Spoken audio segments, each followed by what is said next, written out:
do want to make sure there is a replay to go out. So yeah, business models are really key. And sometimes as well, when we're looking at things like the value proposition, actually the value proposition is how you package your business up.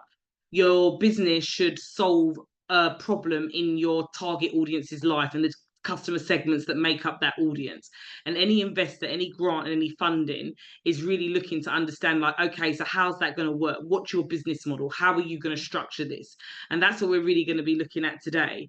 So I'm going to jump straight in. Just bear with me. I'm just going to get my decks all up and running and share screen. And by the way, some of you have been here every week. Some of you might have only joined today. Please do take this time to really introduce yourselves into the chat. I try to make my sessions as much as a live classroom as possible. I know for the time of day it is, many of us can't have our cameras on. But it's great if it was, just introduce yourselves into the chat. Like, why are you here? Is funding, are you at a stage in your business where it can't go any further? To be able to scale, you really need funding. Are you at that startup stage and it feels like for you to really get ahead and get seen and for your business to be successful, you're going to need that grant and investment? Just let us know in the chat, like, what it is that brings you to this session and what it is that you need help around. Next week, this masterclass won't be running, simply because next week, Thursday, between 12 and 1 p.m, DELL is going to be on the call giving a funding consultation for those of you that have shown up to any of these masterclasses. And it's a really, really, really great opportunity for you guys to hear from someone like DELL of what it is that they're looking for and what it is other organizations are looking for that are giving out grants and funds. This also crosses over into what VCs, unicorns, and investors are also going to be looking for as well. Okay. So it's something that it's an amazing opportunity. And what DELL didn't want us to actually market, just to let you know, which is why we ran these masterclasses, they're actually going to be talking to you directly about the grants that they fund, meaning grant pots that actually come from DELL, so they can actually speak to you and advise you on what it is they're looking for. What are the type of businesses that they want to fund? How is the best way to go and get that funding, which is super, super valuable. Even if some of the funding pots might not be applicable to you from DELL, it gives you a really good insight into understanding what funders and those who've got grants, what it is that they're looking for in their application. And whether you are going for a grant, whether you're going for funding, where you don't have to pay it back, whether you are going for a VC or a unicorn, the thing that what people are looking for is your pitch. It's how you pitch your business. And there is a way to pitch your business. If I ask all of you, what is your business? What do you do? What do you want the funding for? You should be able to answer that in 3 concise, short sentences. The minute it takes you a whole deck presentation, an hour to explain, something's wrong. And that's why I really want to look at business modeling today. So with that said, let's get started and let me share my screen. Let me just get into present mode.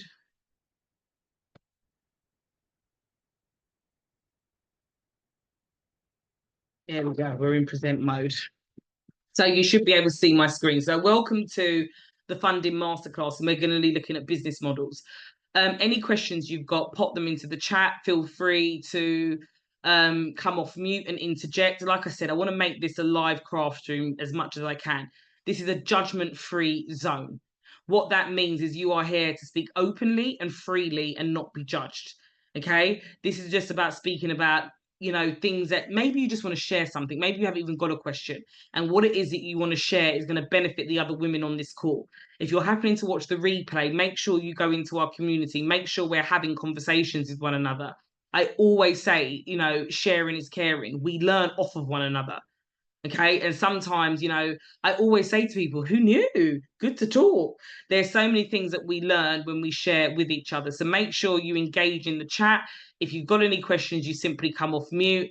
This is our last session with each other, but these sessions will start again in the next week or two, where DELL will be offering another consultation.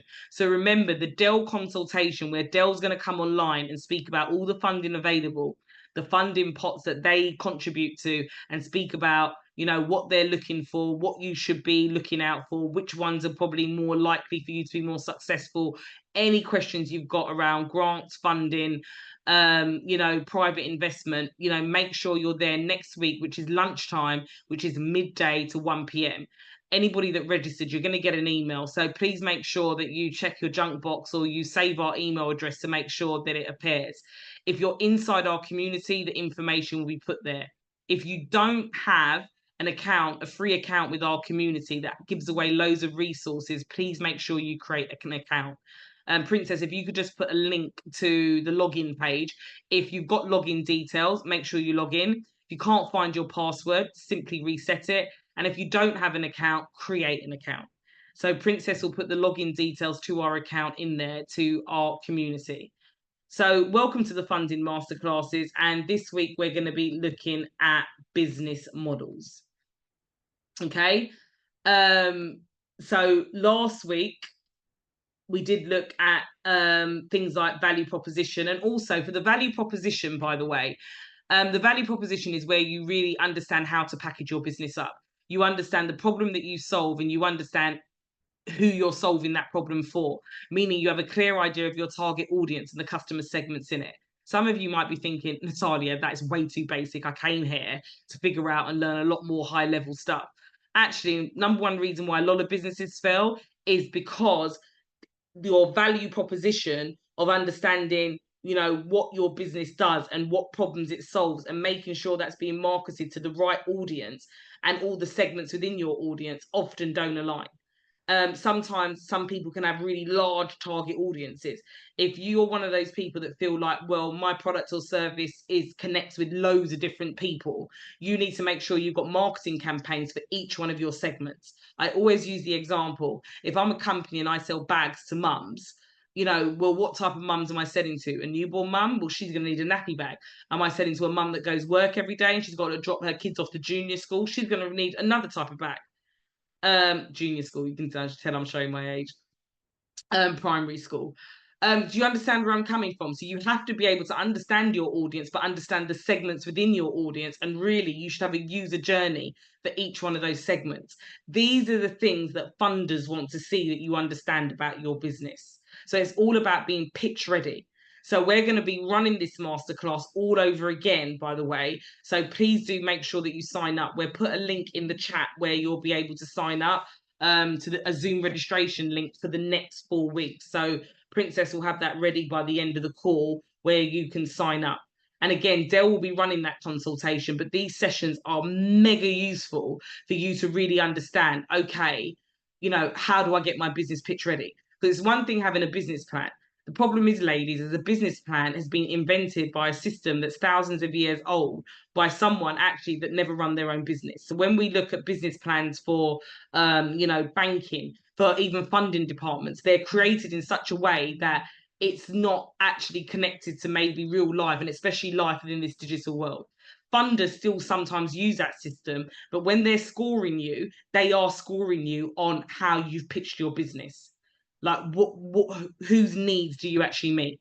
Okay, so for you to get a really good idea of understanding exactly who your audience is and understand what the value proposition is, so you can start to build out what's called a digital sales funnel, which is really, you know, how you're going to get paying customers, so you don't even have to rely on funding that much. Please make sure you do our digital bootcamp. 3-day bootcamp. Princess will put the link into the chat, but you'll find all this information in the community. So hopefully I've framed your mind already. If you can have your cameras on, great, so other people can see you. If not, we totally understand. If microphones could be muted unless you're speaking, that would be absolutely amazing. And just make sure we've got active participation, and just make sure we're here to support one another. Like I said, this is a complete and utter judgment-free zone, and somewhere where you can ask all the questions that you want to ask, because no question is a silly question. So learning objectives. What we want to learn today is really demonstrate the knowledge of various different models and identify the relevance. This is going to make us look at our own current businesses very differently. I want to make sure that you're not leaving any money on the table, okay, and understand the purpose and creation of, you know, your business model canvas. So now we're going to set the goal for this class in making sure that you can leave here understanding, okay, understand what my business model is, or this is what it's going to be. Hopefully we're going to challenge you to really look at this. So a business model is an outline for how your company plans to make money. This is why investors, grant and funders are so interested in this. In general, a business model explains 4 things. What product or service a company will sell. So I want you to be really clear about that. How it intends to market that product or service. What kind of expense will the company face, and how the company expects to turn a profit.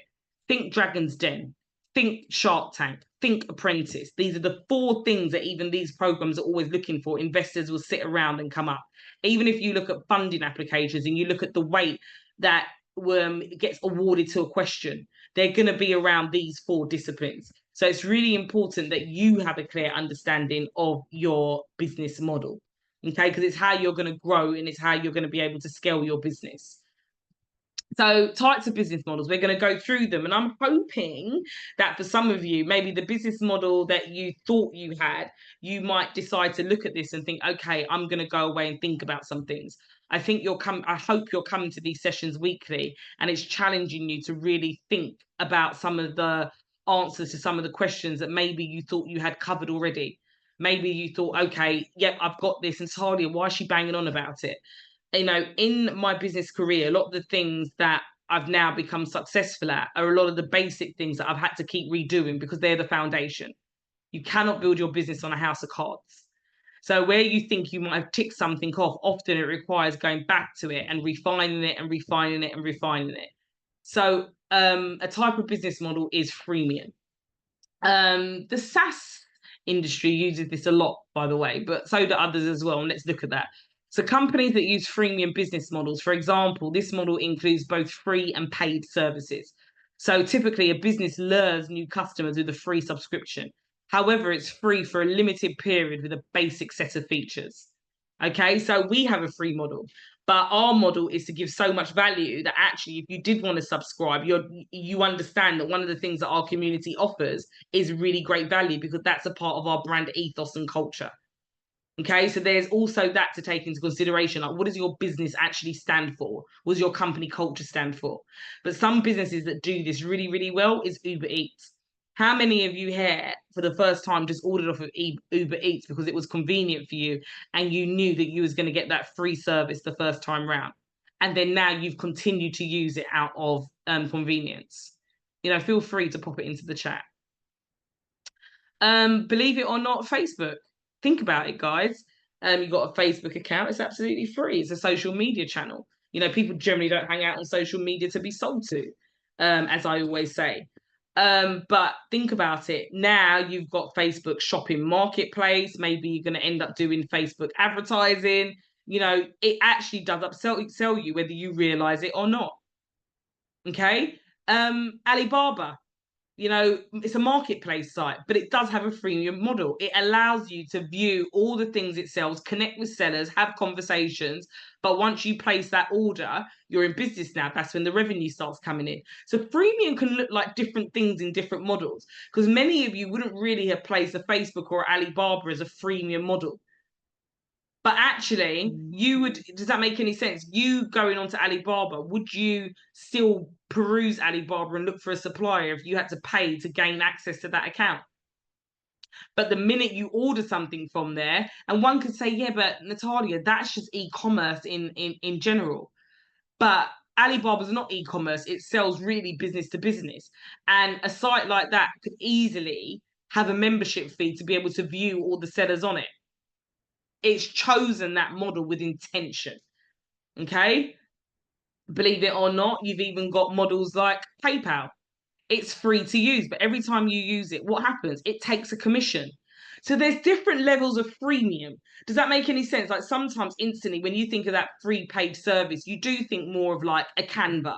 We do it here at Women in Digital Business. You think of a lot of SaaS products like software sold as services.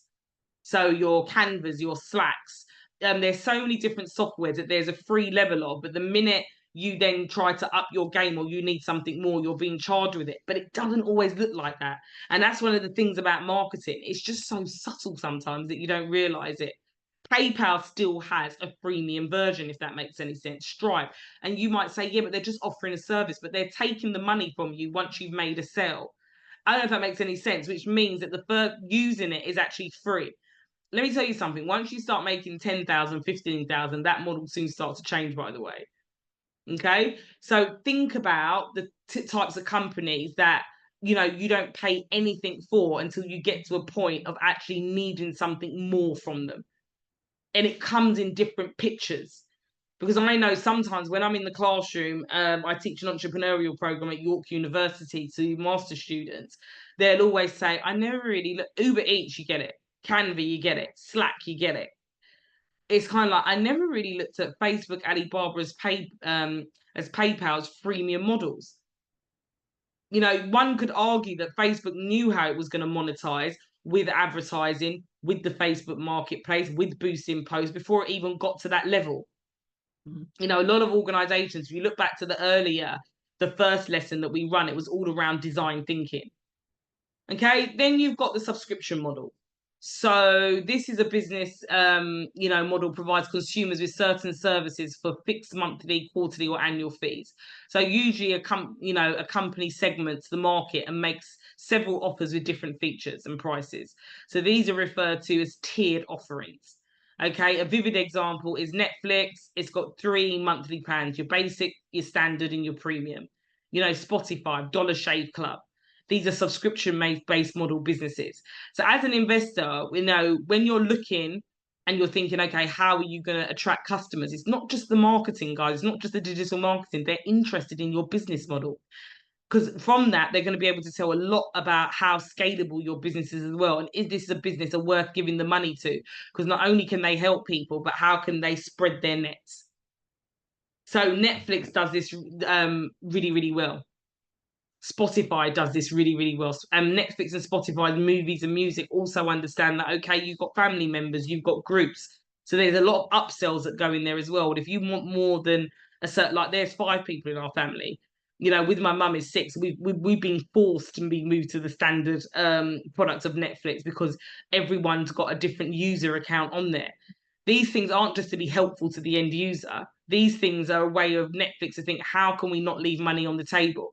You know what? For the standard model, we'll let them have up to 4 household users. Anything after that, they're going to need standards. They're going to need. It's a way for them to actually increase revenue and make sure they're not leaving money on the table. What other services might our customers want that they'll pay extra for in their subscription? Spotify, I think someone's got they're off mute at the moment. I'm not sure if you want to speak or it's just an accident.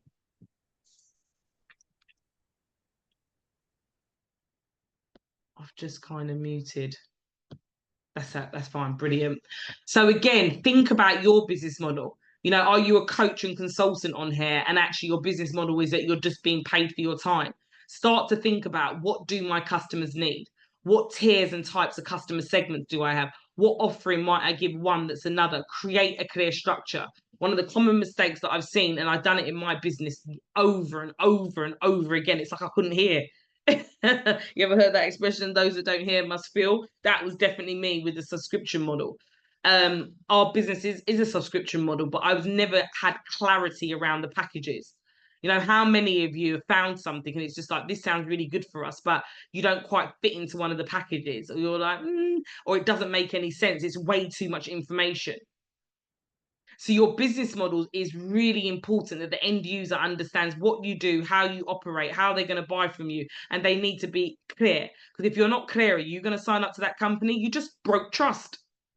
And again, funders and investors see this. They're like, this is actually a good idea, but it's the business model. I just don't see how it's going to be scalable by the way you put it together. How many times have you guys heard that on programs like your Dragon's Den and your Shark Tank?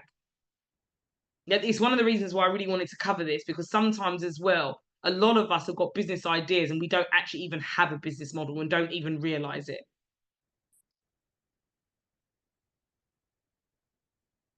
So then we've got things like peer-to-peer. So under a peer-to-peer business model, a business serves as an intermediary between 2 parties. So something that you might call the middleman. The intermediary takes a commission for driving value for both the demand and the supply side. For example, Airbnb. So the service charges a commission when a host and a hostee make a deal and carry out a transaction. Other examples of peer-to-peer is Uber, Etsy, Upwork. So again, I know, and I'm interested to know actually, guys, do all of you here on this call actually have a clear business model? Or is it just a business plan and idea and you've got an offering, but it hasn't actually been structured into a type of model that you can actually structure your products and services and understand like how you're bringing the revenue in for your business? Just interested to know, pop it into the chat. And guys, let me tell you something. This is something that I struggled with for a lot of times. We relaunched Women in Digital Business this year, and we spent a lot of time thinking, okay, we're a subscription model, we're a membership model, but we take a lot of time to think about, okay, what's going in our free service, what's going in our paid service, what's going in the premium service, who is it for, how can we give them value, what are their problems, what is it that they really need to be able to excel and get there and be really authentic about it. And things have changed dramatically for us by having that mindset and that thinking. Paulette has just said, I just have business plans for one part of the business, not sure where to start for the other. And what you'll find, Paulette, is by taking this and actually really thinking, okay, what is the business model for my business? When you say a part of your business, you're not sure where to start for the other, it will actually become clearer once you do the first one. Yep, Natasha has said here to figure out what model we need. Yep, Diane is a membership model and subscription. So I know for me, Diane, I'm the same as you, and I had to take a lot of time out and go back and look at what my products and service offering was and really make sure that it aligns to who my customer segment is, because the same customer that I might want to help in free isn't the same customer that might take the premium and might take, you know, our top like mastermind retreats that we do. I had to really think of them separately and make sure I serve my audience, because sometimes when we've got the business plan and we think about business modeling, we do have a tendency to think about the money, which is natural, because like I said, every business, we're here to figure out how to get funding. Every business is going to always be graded about how great they are by the amount of money that they bring in. So the business model for most of us instantly is like, okay, what's the business money for making the money? What we do when we do that is we forget about the end user. Your investor, your grant, your funding, they are always thinking about who is your audience. And then as they're going through your application or your business plan or your business model, they're thinking, I don't see how you're serving your audience. Because for the creator and the entrepreneur, there's a confusion between the actual business model and understanding, does that business model actually serve the customer segment it's for? You know, for if you are subscription, even if you're paired to even Airbnb, there's different levels of customer segments. That's why the filtering in Airbnb is so big. What are you looking for? Okay, how can we help you? As a marketplace, it does an excellent job of narrowing down, do I just want a room? Do I need an entire place for myself? Do I need more than 2 bathrooms? I don't want to share bathrooms with boys. Whatever the case may be. Okay, so these are what you call peer-to-peer types of models. And I'm hoping by the end of this session, you're probably a little bit clearer of, okay, what is the business model for us? Then you've got direct sales, the swear word. That's what I called it. This is the business model. People hear it. They're like, I'm not direct sales. I don't do sales. I don't sell. I don't do cold calling. You know, selling's not really for me. I don't really like selling. Sales is a part of marketing, whether you like it or not. There's just different types of selling. And I think the digital world has allowed us to really understand that we sell more consultatively. You know, within digital marketing, your job is to make sure people can connect with you through a smartphone. You can't see it in the camera. Through a smartphone, through a laptop, through a tablet. So you're really having to make sure you're producing content that actually connects with people. That's sales, whether rightly or wrongly. It's just consultative selling now, because we're not selling directly and being like, okay, you need this. It's, you know, that new neurolinguistics is not there as much. It's more consultative. A customer likes to feel they made the decision to buy from you. So it's your job to support them with content that helps them to make that decision. But a direct sales business model takes place when a company adds that personal touch to the sales process. In other words, a sales representative is selling a product directly to an end customer. It can be one-on-one or it can be a group meeting. So, you know, things like Amy Way, look it up. Avon, those you're probably more familiar with, Avon and Mary Kay. Those are direct sale models. where women will have a business and you go Avon. People have Avon parties. You're going in there, and even though you're featuring products and you're doing product demos, it sells. But you're just not that door-to-door salesman that we used to have back in the day, or being grabbed or stopped at the street, or your phone blowing up with sales calls. Oh, do you need a new BT line or gas and electricity? Okay, so it's all about the marketing is different to the business model. Does that make any sense? Because I'm sure if you do Avon and Mary Kay right, your audience doesn't feel sold to. They feel like, okay, I'm coming to you or you're coming to them. You're featuring products. You can give them product information, product demos, tell them what's new, what works, make it into a social setting. They place orders, you drop the order back off. It's direct sales, but it's how you do the marketing.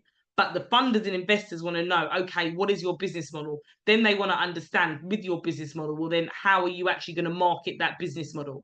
And all of that has to align with the end user, which is your customer. And we've introduced direct sales. So any of you that have got membership and subscription models, it does work well with direct sales. We no longer just sell our premium membership, by the way, to anybody that signs up.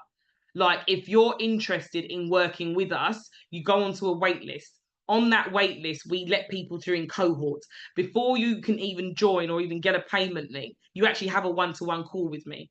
Why is that? So we've got the right people within our membership and subscription.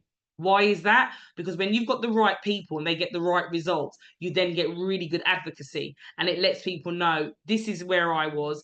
Can you resonate with me? I did this program and it works amazingly. Look at my results. So one thing, these are the things that investors, grant and funders are looking for, to know that, okay, have you really thought your business out? Is it really viable? Has it got growth? Can it be scaled? And for me, it does start with the business modeling to a point, because this is very commercial. And then that's where you add all the other things that we've covered onto it as well. Okay. So you've got the aggregator. An aggregator business model is a network model. It's a business who's an aggregator. It provides information about a specific service and sells it. So usually this service is branded. Okay, so this is your Amazon. This is your eBay. Okay, it's a network. You know, Amazon's taking over the world. Even down to things like with Amazon advertising. You know, eBay, I don't know, some of you have seen, eBay's actually dropped its fees because you've had people like Vinted that's come into the market to disrupt it.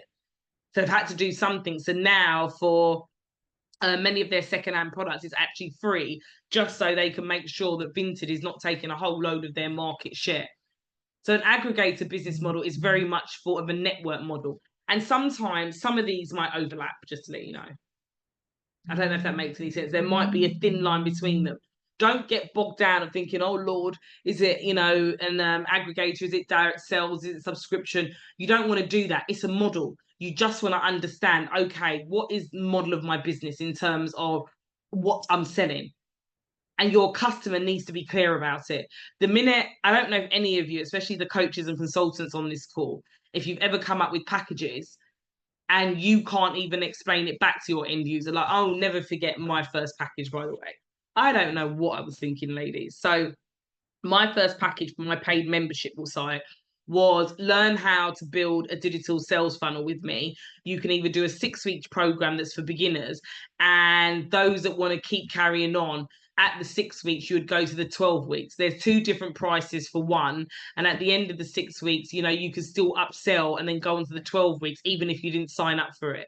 Who wants to understand all of that? I don't know what I was expecting my end user to understand. But in my mind as an entrepreneur, I'm so desperate to try and attract so many different people. I've come up with a business model that has only got 2 options, but then I'm trying to do this and or.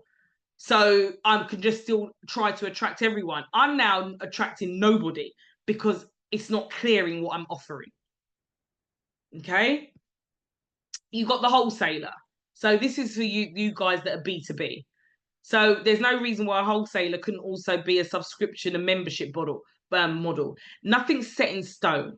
Everything that we teach and we discuss in this community, they are frameworks. Anybody that tells you, I've got a business like yours, do what I do, and you're going to make 7 figures. It's lies, I say, it's lies. It's not true. Because every business and every business model actually is quite unique. So these are frameworks. But can you see the structure it's giving you your business already? And it's making it easier for the end user to understand what you do and which offering is for them. It gives clarity. Now, when you market, it becomes easier to understand which level of the business you're marketing to which target audience or customer segment. And now the marketing starts to come together. Now your investors get to see the scalability. So a wholesaler, a traditional business model in the B2B segment. So a wholesaler is all about the supply chain. Each party involved in the supply chain is a wholesale business. So we can say those who sell raw materials right the way to manufacturers and suppliers and distributors who then sell goods to retailers fall into that wholesale model. You know, companies that use wholesale model is Alibaba and eBay. Do you see that they're also in other business types categories? That's why I was saying to you, they're frameworks. So sometimes you can be a bit of one thing and a bit of another. But what it does fundamentally is that it gives your business structure, and it helps you as an entrepreneur start to understand what problem do you solve to your end user. Without a business model, you are trying to attract everyone and then bending what you're offering to say, yeah, but if you do this, this is for that person. And if you do that and take this away, this is for that group. And if you add this on, this is for another group. It's too much for a consumer to understand. Okay, so you've got the wholesaler, and wholesaler is generally B2B. Like I said, it's from literally selling raw materials right the way through to distributors that sell goods to retailers. Anybody got any ideas yet as well? Feel free to share. Software as service, SaaS. I think this is one of the newer, smarter business models personally. So software as a service, SaaS, is a delivery business model implemented by tech companies. And also, if you want me to be honest with you, kind of crosses over into subscription as well, the freemium, the subscription and freemium. Okay. But just to give you more of an insight, it's largely, so SaaS, software as a service, SaaS, is implemented mainly by tech companies that lease the software to customers via central cloud-based systems. So typically, clients pay a subscription fee to get a license for essentially hosted software, which is why it also overlaps with the subscription model. And because they've all got freemium version, it also overlaps into freemium. So an example of this is HubSpot. For those of you that don't know what HubSpot is, it is like a license where you can manage your whole marketing department in one place. Asana is a communication tool that organizes how you communicate, how you interact, how you share information. Sorry, I'm thinking of Slack with Teams. That's Slack. Asana is a project management tool that helps you manage tools within your projects, and Asana and Slack work seamlessly together. Okay, so this is like if you've got an application or a software business, and this is a huge industry, people are probably screaming out in, you know, fintech, Silicon Valley for these type of businesses.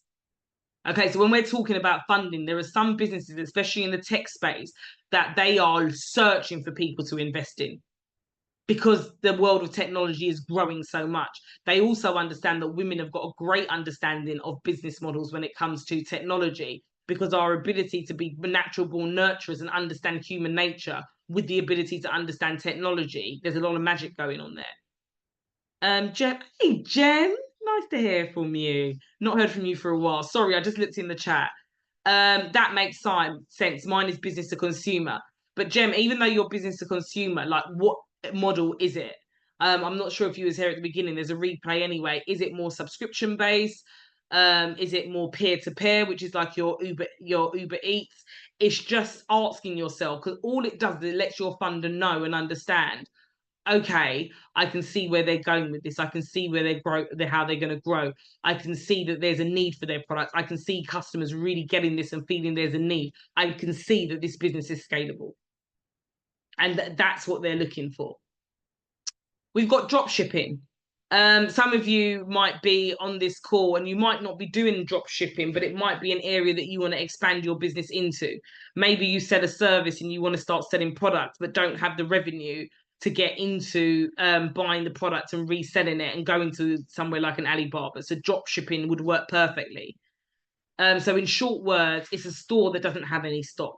It purchases the products from a third-party supplier, commonly a wholesaler or a manufacturer, who ships them directly to the end consumer. So there is no need for inventory and the seller doesn't have to handle the product.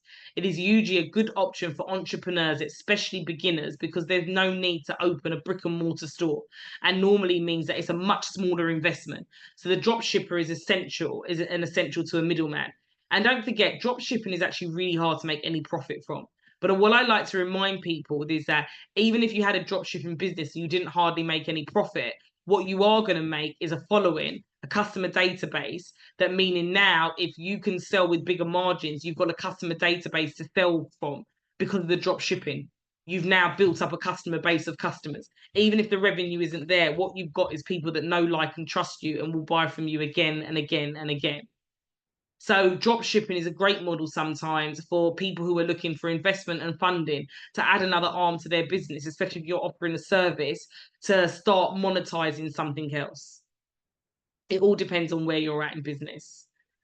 You've got franchising, and franchising can be tough. I also work a lot for London boroughs, and there's loads of programs that I work on. Recently, I've been working in the London Borough of Barking and Dagenham on a digital program called Amplify.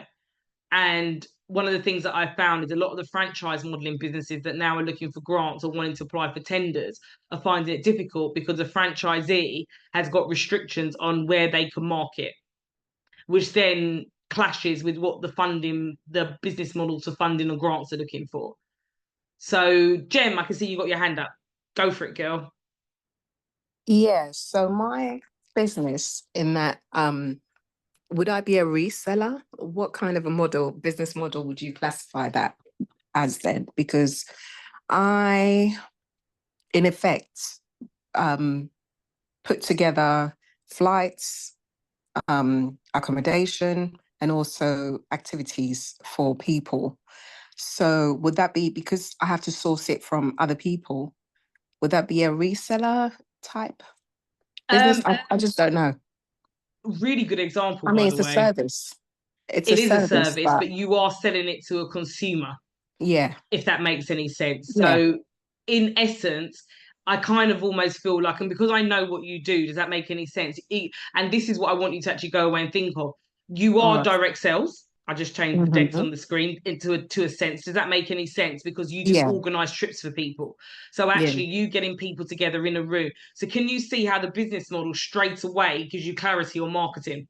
If that makes any sense, because you might think to yourself, actually, an Avon or a Mary Kay model would be brilliant. If I could bring women together and tell them about all the trips, the group trips that I do, or it might be one in particular. Does that make any sense? It's direct sales. Like I've been to, just for instance, I went to one a couple of years ago that I thought was brilliant, Jem. And that's why I like these forums, by the way, everyone. It's good to talk. It was by this guy called Ziggy, and what he was doing was selling trips to Jamaica to sell property that was coming up in Kingston, in the Caribbean. And Kingston's a very commercial place. Tourists don't go to Kingston. But anyway, it was direct sales. He hired out a hotel room. He invited anybody that was interested in going to invest back into the Caribbean, but he was organizing a trip. So directly at the end, what he was upselling, was the trip to go and do an investment trip, for an example. But that is a direct sales model business. Does that make any sense? Because you're creating events for sales. What have I done? So it could be that, I don't know what I've done there, guys. Let me go back. There we go. And let me share. Present. Sorry, I came out of that. Oh my gosh, it's all happening. I've now got Loom going on in the background. Let me close it down. This is all because I'm on my mouse. So it could be direct sales, Jem. Does that make any sense? It could even be as far as going that it's a subscription model business, just because you might charge people a subscription, and at the end of the year, they could then choose what package, depending on how much they save the rewards for you. Do you see where I'm coming from? And I'm so glad you asked this question, because you've just given me a beautiful example of how you could use different ways. Models. And the minute you choose a model, can you see how everything kind of naturally starts to flow into place? Yeah, got you. Because otherwise, as entrepreneurs, there's nothing to say as well, guys, why your business model can't change or diversify once you start to monetize. So hopefully going through all of them today is just going to give you a little bit more clarity. Does that make any sense on thinking, okay, which one am I going to go through to? You could even be the Yeah. wholesaler. You could sell to other retailer travel agents and get them to do the work of getting the audience in. Does that make any sense? Because you're giving them such a no-brainer price on a whole package of a trip, for example. Got you. Because for instance, I've got at the moment I'm toying with the idea of, because I've got a lot of people who are running retreats in Ghana, and I'm thinking about setting up something whereby I'm almost advertising for them, because but you know, it's like on a commission basis as well. That's why I was thinking I'm like a reseller, because some of them are, you know, going to give me like a commission for, you know, promoting it to my network as such. Yeah, I So actually kind of like the sales model as well, because you're right, there's so many people doing mm, retreats and trips out yeah, to, when I say so many, it's still, I think there's a it's all, growth in the yeah, market. I don't think it's yeah, over exaggerated, no, oversaturated saturated. at all. I Yeah. think there's enough room for people to be doing it right now. But you're right, you could create almost like a white label product that people Mm, can now sell to their friends and family that want to go back and get that taste of Africa. Does that make sense? So who mm, you're mm, actually selling to, it is almost like a B2B. Does that make sense? But it's yeah. also a sales model as well, where what you're Mm, doing is selling to these women that they can create their own business, make profit off it, and they mm. can then But market could it this to their also be, own. yeah, could it also be like a marketplace? So for example, if I was to set up like a website or a platform or a community whereby I'm almost like you know, different retreat specialists, like there's, I know already of like three, where one of them's doing a yoga retreat, another one's doing a plant medicine one, another one's doing like a ambassador what's it called? Oh gosh, I've forgotten. Oh, somebody's trying to call me. No problem. Hold on. No, no, no, no. But yeah, I've booted them out. This is more important. I love you, Natalia. I'm sorry. Oh, thank They you. can, yeah, they can call me later. I Um, absolutely love that, because what you've done mm, is you spot, for me, with my consulting hat on, you've just spotted a gap in the market. Because if you know that there's people who are organising yep. retreats left, right, and centre, what you're saying is actually, well, let me create an Etsy where I can create a platform. But with that, you have to understand what now you would definitely need isn't the Hmm. investment. You would need to go Yeah. to somewhere, because you've now got to advertise retreats, different For types of other retreats you can people. sign up Yeah. for. So yeah, what you're going to need, which is the same as an Etsy, an Amazon, or an eBay to a point. So you're going to need that investment for people to say, actually, I'm going to Build back her and this. give her the advertising Yeah. spend. But I can see how an Mm. investor or grant or funding would think, okay, so my Where's first question the, would be like, yeah, how yeah, many people are there? When you're yeah. showing me there's a How are thousand you going to retreats scale it? all going out. Now I'm thinking, okay, this is a growing market. So if Hmm. you're going to become the leader in terms of the marketplace, does that make Yeah. any sense? Well, actually, I Yeah. can see there's growth in this business model. And this Yeah. business model is like a subscription as well, Ooh, I because you've love got you. two fees going out here. You can Yeah. charge for people to join it. So because you've got to vet these people. Yeah. Makes Make sense? sure Like, that they're, yeah, before you put them on site. And then you're also mm, charging advertising for those who have got a hmm. retreat and don't want to do the marketing and pay for the advertising. Yep. Yep. Okay. Love So, it. oh, sorry, I'm just plugging in my charger.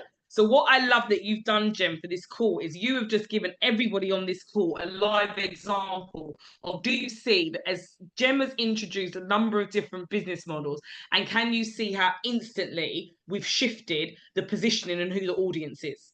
And the problem that we've got, if you don't have a business model, you're trying to sometimes do all of that Too in many. one That's what I've been business. doing. Yeah, and the customer is just baffled. That is what I've been doing. We've Okay. all done it. I've been And doing then, it. I've done it for years. Are you kidding me? We've all done it, and people that say that they haven't, that's mhm. really unfair. But I'm familiar with all the Ghana retreats. We're building a house out there. We go back and forth. You're totally right. It's Yeah. a growing It's too marketplace. many. Okay, So cool. what I would say And, is and, that, and, and also, Natalia and Jem, is you would need to, the investment I also think would be needed, because the insurance, because basically Yep. if I'm coming to you, Jem, who knows Ghana very well as well, and you're saying to me, well, this is a person that I should trust to spend my money and do, I don't know, the It can come plant-based back one, on because me. that's what I am, a Yep. plant-based retreat, and it went to pot, Yeah. the person actually that I'm going to be coming for is you, It's me, yeah, because I was because the one who recommended it. do you know what I mean? So you'd have Gotcha. to really get good investments and good, that contractual thing, you know, not, I Whereby, didn't say this, but you'd yeah, look at someone like indemnity. B&B, what's it called? Airbnb, because they've got some Yeah. great contracts where Mm, it's clear where the liability lies. yes. Do you Yeah. know what I mean? Yeah. So that Yeah. would be really, really And important. what Yeah. you have Public. got that's brilliant, well done, Diane, is actually Thank you've you. got models like Airbnb Yeah. where Yep. make it That I can easier for follow. people like you to do it Yep. because they've given Mm. you a template. Yeah, Yeah. Thank you. definitely. Mm. Thank you. So public, whatchamacallit, indemnity is there. Yeah. Got you. But Liability yeah, can everybody insurance. see what an investor's looking for now? Mm. So business modeling is just a key place to start, if that makes any sense. And you can see all the things coming out of the conversation. And you can see the minute that you think of a business model, you're thinking about all now the pros and cons. Like instantly, as Diane said that to me, I'd probably see that as a headache and want to swap back to the sales idea. So no, but you've got to know your strengths and weaknesses. Does that make any Yeah. sense? Like I'm Yeah. It's somebody like, that doesn't like headache. yeah. You kind of choose your poison and then run with it, right? Yeah, so precisely. So it's Okay. also about understanding yourself as an entrepreneur as well. And these are all the things that just no one teaches us, and we're just running around, just having to keep doing trial and error. But I do feel like, for me anyway, from my experience, this is an area that I just wish someone had explained it to me from the beginning. It would have made it a lot easier. And you know what? Maybe people did try to explain it to me when I look back. If I'm going to be really vulnerable and honest with you all, a lot of programs that I've paid to go on and I feel like they haven't served me, they have told me, but they've told me in a way of follow my formula. So they're only showing me one business model. So what I'm doing now, I don't know how many of you have been a part of a community or you've bought into a program and they're saying your business is the same or similar to mine, just follow what I'm doing. So you end up forcing your business into their business model because they didn't say to you, well, these are the other options of what you could do. Because to be honest with you, most of them didn't know themselves. So this is where authenticity in terms of you gaining information is really important. But thank you for that, Jem. No, no problem at all. Yeah, I just One think other that that thing I was. wanted to say, Mhm. if you don't mind, I Yeah, think please. like I literally want to come back into the community again because I've been kind of missing, only due to personal stuff. I'm not going to go into it now, but that's where communities like yours really helps because now I've got a better kind of like oversight as to where which direction I'm going to go in. I missed the last three because of Don't personal worry, the stuff. replays But are I there, don't and know. I've Jem. watched them. So I've caught up, Oh, and I that thought, makes my oh heart no, it's sing. only one more. So yeah, I'm on But we've today's got one. DELL coming next week, Yeah, and we're midday. You picking up said another. And please do, if cool. you had an account with us before, you just got to reset Yeah, the password. And to be password honest with will you, do. we spent the last year really refining and going through our business. We really have, Jem. And I've Yeah. really thought, like, how do I serve Black women? And any of you Mhm. that have been around me, like Jem, for a while, Jem, you'll even notice our branding's changing. I'm I know it's unapologetically lovely. and don't care, and I'm saying it's for It's Black women. beautiful. Yeah, it's beautiful. No, you've really clarified it. It's the niching. Like I've always been told that as well. Like, you know me. I've been through a similar journey to you, but still a little bit behind. And yeah, it's like it's only now that I'm starting to get it. Like the pennies are dropping. Thank Yeah, and you. when they Thanks drop, for they telling start me. dropping big time and things just Yeah. start to happen for you. When the magic starts to happen and opportunity comes, when it's your time, it's your time. Thank And you. sometimes it's not your time for because it's just not your time. But as long as you're doing something and you're constantly learning and growing, that's the most important thing. Like it took me a long time to realize it's small steps. It's not the big steps. From a very young age, it's just like I'm that. There's three types of entrepreneurs. There's the stuck in the mud, where it's just like can't quite figure out where to go and you're kind of running around doing the same thing. Then you've just got the bull in the china shop. That's me that just doesn't want to listen. It's just no. Really? You? Are you the Me bull in the too. china shop, Natalia? Is Yeah. the Taurian. I'm I don't actually know. You're a I, closet Taurus, aren't I'm you, actually Natalia? shocked that you said that. No, I am. I'm the bull in the china shop. Like, I recently went on a girls' trip and I came back and I learned something new about myself. I learned that I don't like being told what to do. But if you admit that to people, they take it on a literal level of like, you don't like being, but then I embrace feedback. I absolutely love feedback. But I realize in some instances, I don't like being told what to do. You're constantly learning about yourself. And I think as you grow in business and the opportunities come, you just mature more and come into your own. You've always just got to be open to learning. And it's when it's your time, it's just simply going to be your time. But all the things that you discredit and you feel like, I'm tired and I don't want to go on and I keep attending these workshops, I keep doing X, Y, and Z, I'm not going anywhere. It's just a part of your journey. It's just when the pennies start to drop, they start to drop. And then also as well, I think and especially as a marketer myself, I come from the place of perfection. And actually, I think perfection can be the thief of success, because I'm not saying like all of what we're learning now is fantastic and you take those learnings, trust me, and run with them.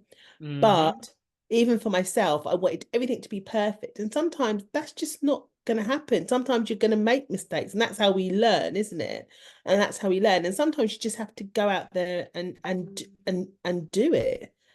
So I do think sometimes this, oh my God, I don't mean to be completely perfect. I don't even know what perfect is, to be totally honest with you. As I get older, I'm starting to wonder, does it exist? I'm telling you, but I do think sometimes we just have to go out there with the knowledge and with certain understanding and just do it, you know? I love that. Thank you, Diane. I love that expression as well. Thief of success. Is that what you said? I've got to write it down. Yeah, it really is. I'm taking that one, by the way. Even like me, I hate doing videos. I actually. But you're so good at it. I actually should do a video of the videos before I do the videos, because all you get me cussing and saying I can't stand doing this. But what I'm saying is I wanted it to be so perfect. So for years, I never did them. And you just have to get on and do what you got to do, isn't it? Kind of thing. Yeah, you do. And there is no such thing as perfect. Like for me, I just don't watch my videos back. I'll turn up even with no makeup on. Even now, I turn up in all states. But I just think and I just have to be authentic, you know. I think that's the Taurian in us anyway. Yeah, because you just get to that point. No way. Another Taurian. Yeah. we're full of them here. But thank you for the contribution, ladies. Absolutely amazing. So business models, going to get back to that. So franchising, be careful. When I've been at Beck this year, I've seen some franchising models that literally can't go for tendering contracts and can't go for grants and funding. Not because they're franchise businesses, but because the franchisee says, you can only operate in this area. You can't have a website. You've got to use our central website. And these small things have created a problem. But examples of franchising models are McDonald's. Half the McDonald's that you see are not McDonald owned. They're franchises. KFC, Subways. The food industry is big on franchises. But fair play, franchising is a safe way to be able to invest in a business and get it up and running. But it does make it a little bit more difficult for you to get any type of funding and support, because of actually what you've got to keep in line to with a franchisee makes it difficult. So the retailer business model is where retailers buy from distributors and sell them directly to consumers. This used to be bricks and mortar. Simply put, this is now turned into e-commerce. This is your Shopify store. But then Amazon is your marketplace, which is a complete different business model. Can you see how we're going here? How you would market your website and how you would market your Amazon or eBay store are completely different. Then you've got the big one for me when it comes to funding. When I say the big one, I've often thought about changing the status of my business, but funny enough, Diane brought something up on our first call where it's just kind of like, do I even want to change my business model to be more grant friendly? Because social enterprises are very grant and funding friendly, because you are contributing to society and helping a group of a particular group of people. The problem with that is sometimes it can come away from your own ethos as a business. So a lot of grants and fundings would say it's got to be BAME, it's got to be all different types of people. Does that make sense? When I'm now put everything everywhere, I'm saying it's just black women. So this made me think, you know what, I'm going to stay away, but this might work brilliantly for you. If you've got a business that is a social enterprise, and DELL's probably going to speak quite a lot, not a lot, but they're going to give a fair amount of information away on this. So a social business model is a structure, design or framework that a social business follows in order to bring about positive change while maintaining healthy financial returns. So there are 5 ways that impact can be integrated into a business model. It could be employment, the operations and supply chain.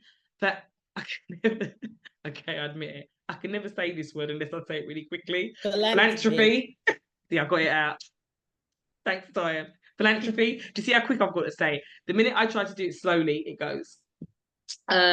Products and service, entrepreneurship, intrapreneurship, sorry. So with social enterprises, these are great businesses for funding, just so that you know, if you want me to be honest with you, because it ticks a lot of the boxes. But now you have to tick the boxes of why you're being given the money. So that's where you need to think of, okay, what do I stand for? What is my business model? Who do I really want to help? But choosing the right model and viability is really important. A great business model will allow for consistent and realizable profits. How viable is your business? You know, does it illustrate strong profitability? These are what the investors and grants want to know. Rachel has said, sure, can you please expand the screen for clarity purpose? Is my screen not expanded? Is my screen not expand? Can anybody else tell me? Can you see the full screen properly? I can see the full screen. I can. Rachel, I'm not sure. Can I just pick you up on the social entrepreneur, because one of my businesses is that. Yeah. Oh, the social entrepreneur. Yeah, I just think that's a really hard one about profitability, because by the very nature of what you do, it's not focused on profitability, which is a problem when you're a business person. But there's other ways to skin a cat, because, you know, I'm going to be honest, the social entrepreneur side of me, if you're going into it for profit, you're in the wrong business. It's a weird thing. This is all about change, and it doesn't happen in that way. And also there are other things such as if you want to make profitability, maybe work with, I don't know, let's say McDonald's, who might have a charitable arm. Yeah, the corporate social responsibility. Yeah, so the CSR, the corporate social responsibility, is a great way to do what you want as a philanthropist or whatever, but also make money. But it's a definite space that you've got to really think about, because it's not totally somewhere where you're going to be your Bill Gates overnight. Trust me, not at all. No, it's always a little small steps, but that is a good point. And it goes back to when I'm saying funding, I'm saying grants, and I'm saying venture capitalists. Even when it comes to funding, CSR, corporate social responsibility, falls into that. But let's say you was going to someone like McDonald's for corporate social responsibility funds, and you're a social entrepreneur. McDonald's CSR policy is probably going to support maybe those that are obese, or those that are actually affected directly by the market sector, their product and their service. So even if we look at things like, Kenko Coffee, I think they specifically target gangs, and they offer gang members opportunities to learn how to farm coffee so they can open up coffee farms. So if your business was, okay, I want to buy a plot of land because I want to teach these people how to coffee farm and then sell them back a piece of land, and they pay low interest rate, they're going to fund something like that. Does that make sense? Because it falls in line with their business ethos and what they stand from. They're putting back money into the communities that they're ruining, to put it bluntly. So corporate social responsibility is a good, thank you, Diane, it's a big one to go into. But I think with social enterprise, and Diane's right, you do have to think about what is it that you actually want to achieve. Can you achieve it through the funding, through grants, through corporate social responsibility, through, whether it's investment, whatever the case may be, can you achieve it that way? And if you can't, is it a route that you really want to go down? And also, there's more than one way to skin a cat. For social enterprises, you can have profit, but you can't have too much. But Diane's right. If you are trying to solve a social problem, you shouldn't be doing it for profit in the first place. So there's a contradiction in what you're saying. However, it could be that the profits, the small amount of profits that are left over, get invested into another business that might be a straight charity that also then gets more funding to then do another arm of your business. I saw Paulette I think it was, put in the chat further up in the beginning that, for one of your businesses, or one of your what you're doing, it's like, okay, you've got to think about the business model, but you're not sure how that looks with another one. So that's an example of how you could use, does that make sense, business modeling to think about how do I achieve that? How do I achieve that objective of what I want to do overall? And that's what investors are looking at when they're thinking, is your business scalable? Is it sustainable? And actually, as a community, it's really funny for Black History Month. I was asked to speak at an event, and this event was actually full of HR people.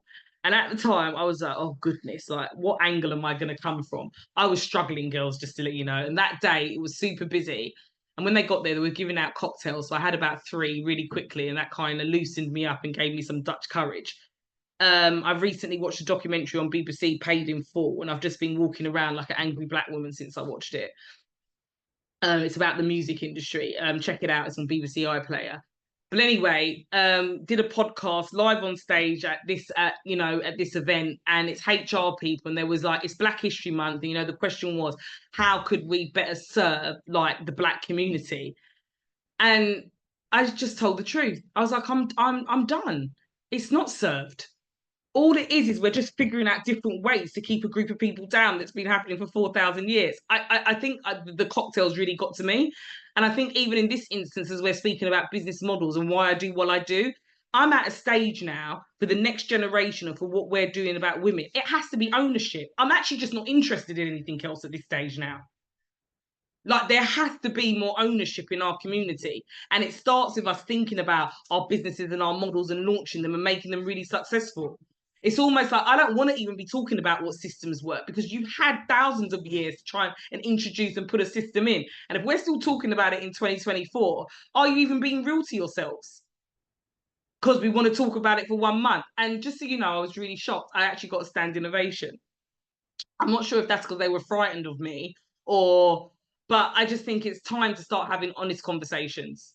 Yeah, it really is. So when you are thinking about your business models, it does serve your audience. And as a social entrepreneur, you need to think about, okay, what is it that I want to do? And am I actually choose it? Am I actually, doing what it is my passion is? Am I actually achieving what I need to achieve for the target audience that I'm serving? And it's just a question that we have to ask. So to wrap up, choosing the right business model is absolutely key. You have to think about how viable is your business. Does it illustrate strong profitability? Because that's how it's measured. How resistant is the business to extend shocks or changes to costs? So business modeling forces you to start thinking about finances and money you've left on the table. What external factors are present that determine the business success? These are the things especially investors are looking for. And scalability is that conversation that I feel is a bit like a buzzword at the minute, like watching all these different shows. Is it scalable? Is it scalable? And it just shows you that a lot of business goes back to profit. So a great business model is designed with growth in mind. It has to be. How easily can you scale your business, and how do the costs and profitability scale with the growth? By understanding business modeling helps you with that. So, for example, you may need to lead or purchase more space for new employees. How are you going to be able to afford that? Sustainability is a conversation that we keep having.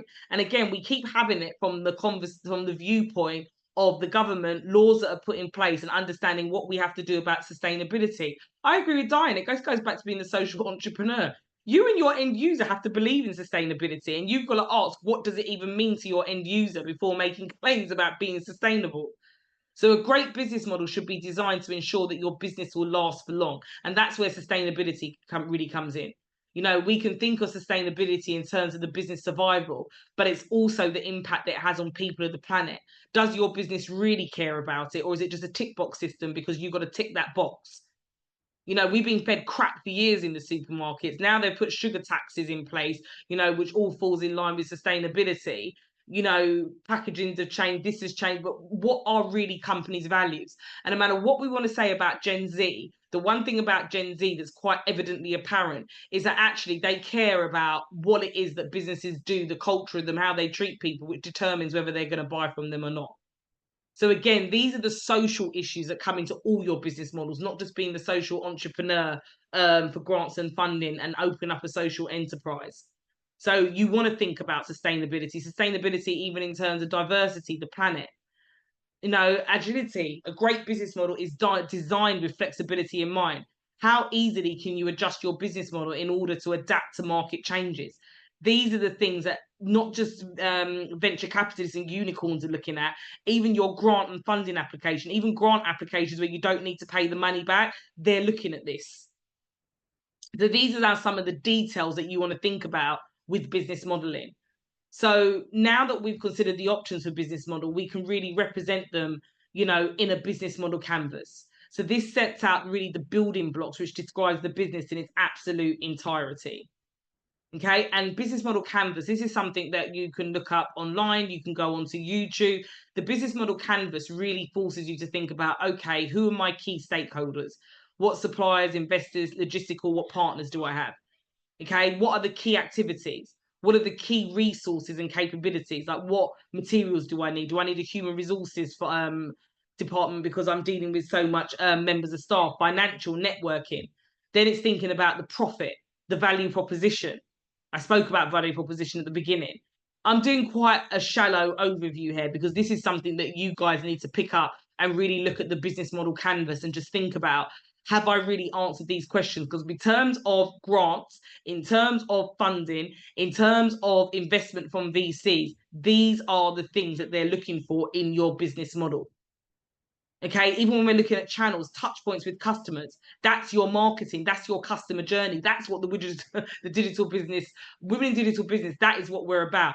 Teaching you how to put together that user journey and being very intentional and strategic and thinking to yourself, how do I build a brand and how do I make my customer be aware of me, right the way through to answering questions, engaging with me, subscribing to me, making sure that I'm building some type of own traffic. So whether it's email, WhatsApp messages, how do I get them to convert?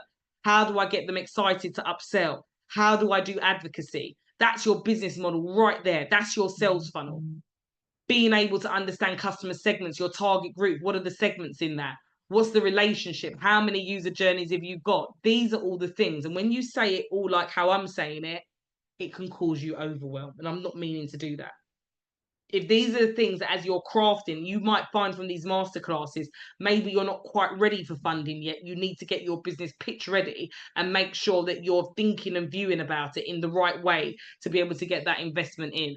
But these are some of the things that you really want to look up afterwards. This reminds me of you, Jim. So value is multifaceted. Faceted.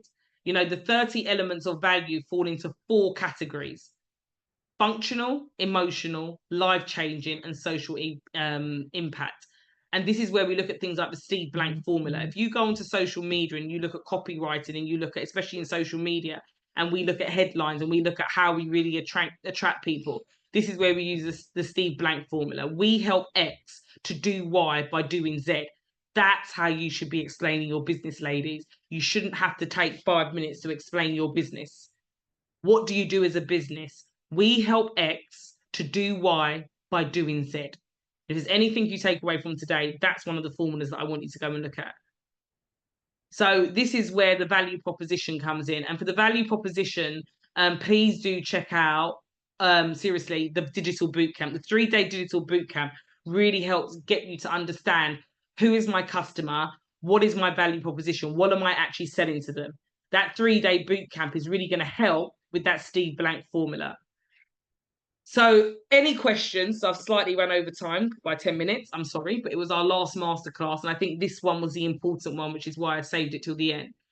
Please make sure that you're there next week. And please make sure you're there to ask all the questions that you want from DELL, who has actually put money into funding pots and is there to tell you what they're looking for, what other organizations are looking for, where you could possibly go to raise money. It's coming from the horse's mouth. So you're all going to get a link to sign up for that. It's next week, Thursday. It's midday to 1 o'clock. So even if you are not in your business full time, maybe you side hustle, maybe you're in full-time employment, it's at a time that everybody can attend because it would be lunchtime. So please make sure you attend. For those of you, we are opening up a core cohort that really want to understand how to get pitch ready, build out your sales funnel and put the strategy together and really craft and look at all the things we've been looking at in the 4 weeks, to the point that you've got a plan where you can say, I've got this makes sense, I can see how I'm investable, or actually I don't even need investment, I can see how I'll bring this to market and I can grow my business. Please make sure you put your name on the wait list for premium access, which is the Empower Her 12-week program. We don't just open it up and sell and then you go into this community and you listen to recorded recordings. we actually let you in. Yes, the sessions are recording, but every week you get to come with me and ask all the questions that you need, and I work with you. Everybody gets let through in a cohort, and guess what? You have to register for a call with me to make sure that you're ready. So that way we are building up women with Black excellence, and we are building up ownership within our own community. Okay, so please make sure that you use the link in the chat and you get yourself on that wait list, because we are about to open up and send another cohort through.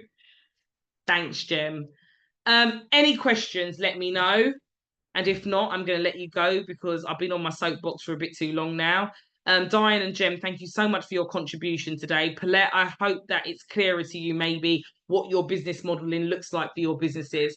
And everybody else, we would love to know like what your biggest takeaway of today's session was as you leave the room.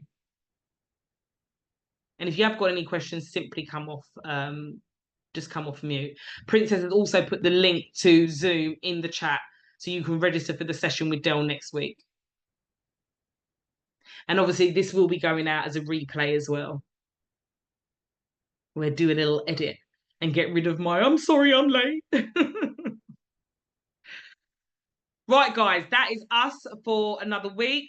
Sorry for taking up your valuable time. Sorry for not being respectful of your time, because my time wasn't being respected for. That's not actually really something that you know, I'm very mindful of. So truly, I apologize.